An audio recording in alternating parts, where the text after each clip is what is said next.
मेरे साथ ऐसा क्यों हो रहा है भगवान परशुराम? मेरी विद्या, मेरा साहस, मेरा सामर्थ्य सब क्यों छूट रहा है मुझसे? ऐसा क्यों हो रहा है भगवान परशुराम? अंगराज कर्ण,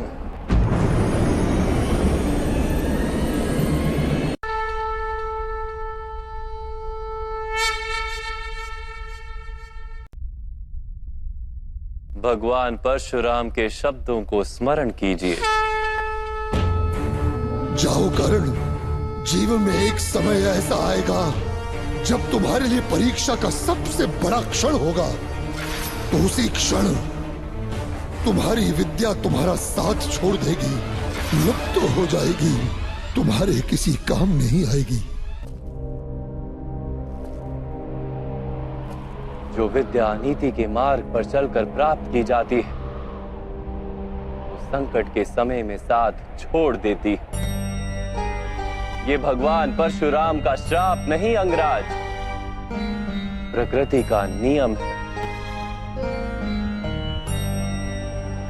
किंतु मैंने अथक श्रम किए थे विद्या प्राप्त करने के लिए वासुदेव। फिर मुझे क्यों मेरी विद्या का विस्मरण हो गया?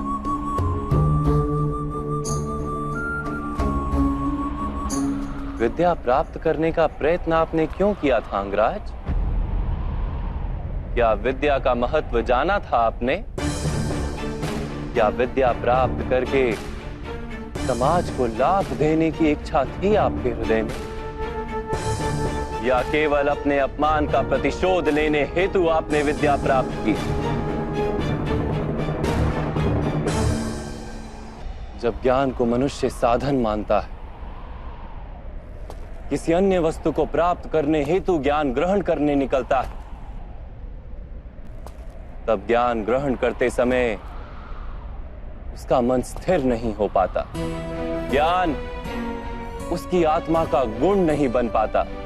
जो व्यक्ति अमूल्य ज्ञान का मोल जानकर ज्ञान प्राप्त करता है, वो उत्तम बन जाता है। किंतु जो व्यक्ति कुछ और प्राप्त करने के आशय से ज्ञान प्राप्त करता है, वो जीवन भर श्रेष्ठ बनने की स्पर्धा में लगा रहता है, किंतु उत्तम नहीं बन पाता। आपने भी ज्ञान प्राप्त किया किसी आशय से, भगवान की शरण में रहकर भी आपका मन शांत नहीं हुआ। आप प्रतियोगिता करते रहे कहीं दूर बैठे अर्जुन के साथ।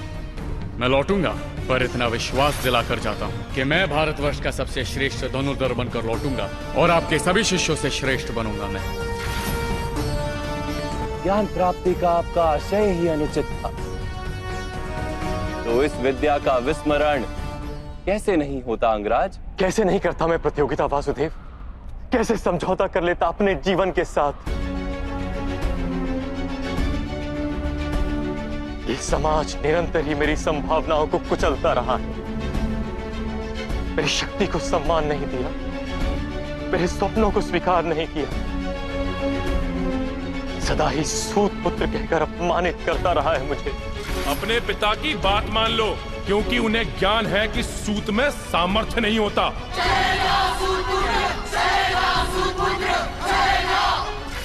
ईश्वर की दी हुई संभावना मनुष्य का अधिकार है वासुदेव, और यही समाज किसी को उसके अधिकार से किस प्रकार वंचित कर सकता है? अवश्य ही ये घोर अपराध है राधे। जाति पाति का भेद करना और इन मिथ्या भेदों के आधार पर किसी मनुष्य को या समाज के किसी भाग को अधिकार से, अवसर से, संपत्ति से या सम्मान से वंचित रखना मानवता के विरुद्ध है। तो फिर मेरा क्या दोष है वासुदेव? यदि मेरे मन में असंतोष जन्मा, यदि मैंने प्रतियोगिता की, यदि मैंने बलपूर्वक अपना अधिकार प्राप्त करने का प्रयत्न किया, तो मेरा क्या दोष है वासुदेव? आपको जो दुख और अपमान मिले वो वास्तविक थे, किंतु आप उन्हें अवसर बना लेते तो समाज का उद्धार होता, और आपका कल्याण होता। आप जैसे शक्तिमान मनुष्य का आधार यदि अन्य शोषित और पीड़ित लोगों को मिल जाता तो कितने जीवन सुख से भर जाते। आपके पास संभावना भी थी, सामर्थ्य भी था और उस पीड़ा का अनुभव भी था, किंतु आपने अपना जीवन उन्हें समर्पित नहीं किया। आपने अपना जीवन समर्पित कर दिया दुर्योधन को, जिसके पक्ष में केवल अधर्म था और कुछ नहीं।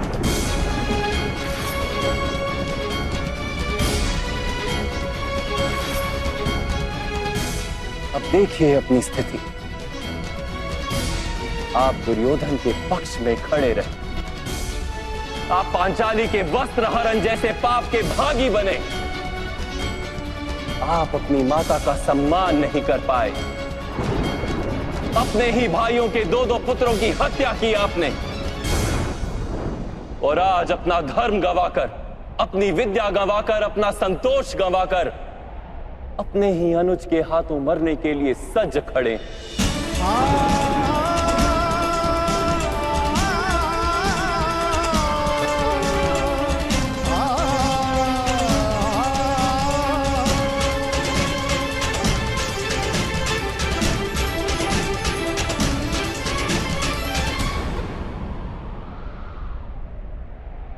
आप यथार्थ कह रहे हैं वासुदेव।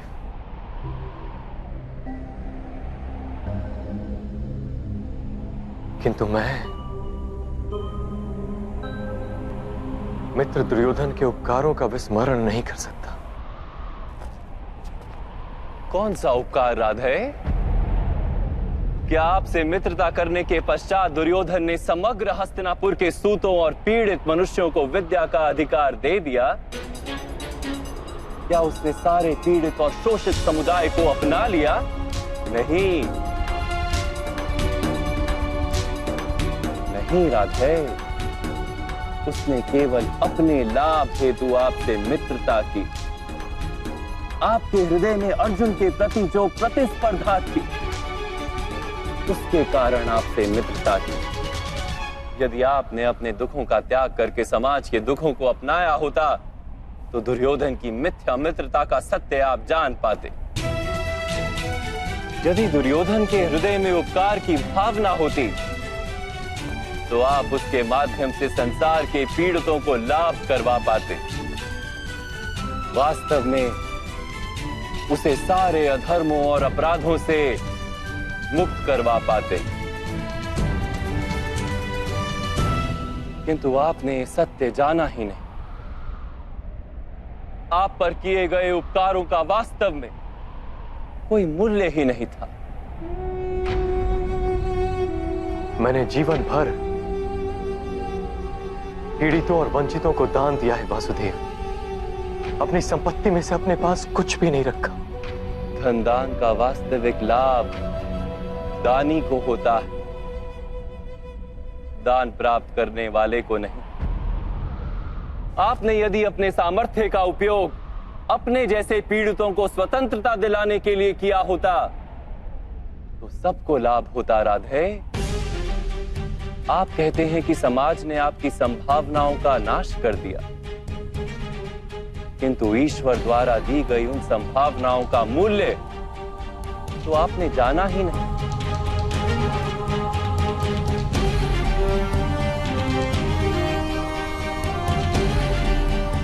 एक सत्य जान लीजिए,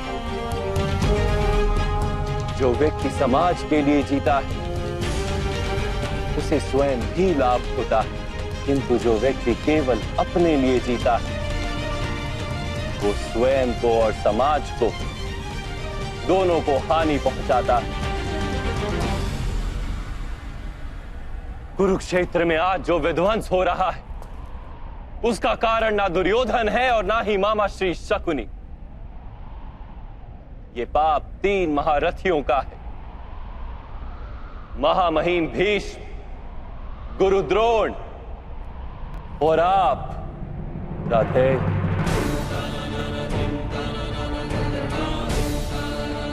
आप तीनों ने यदि अपने माने हुए धर्म का त्याग करके समाज के कल्याण का विचार किया होता, दुर्योधन को सहायता नहीं दी होती, तो ये युद्ध ही नहीं होता।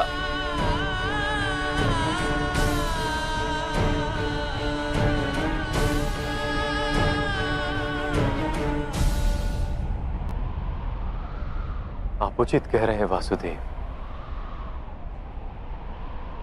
इस समाज को जितनी हानि अधर्मियों से नहीं होती, उससे अधिक हानि धर्म जानने वालों की निष्क्रियता से होती है। इस महायुद्ध का पाप हमारे सर है।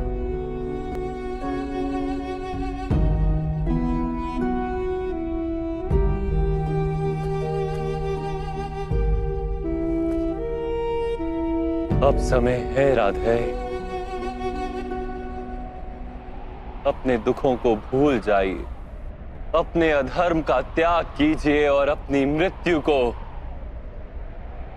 स्वीकार कर लीजिए। इसी में समाज का और आपका कल्याण है राधे।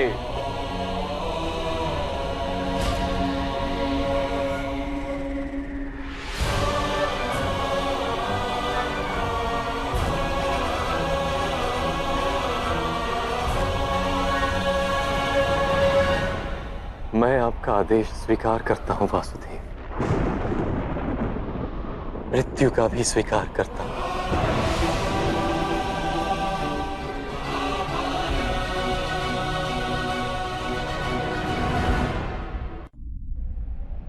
मेरी माता कुंती से कहिएगा कि वो मुझे क्षमा कर दे, और पांचाली से कहिएगा मैंने अपना रक्त बहाया है, उसके अपमान के लांछन को धोने के लिए। बस एक प्रश्न है वासुदेव, क्या मेरे सामर्थ्य का परिचय कभी भी नहीं हो पाएगा?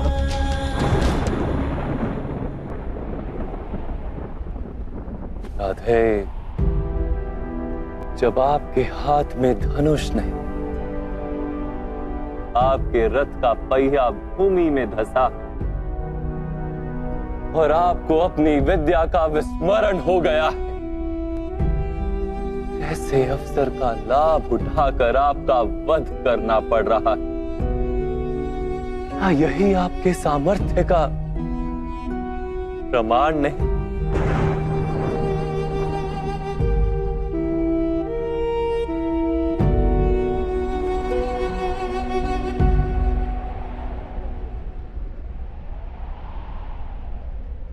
आ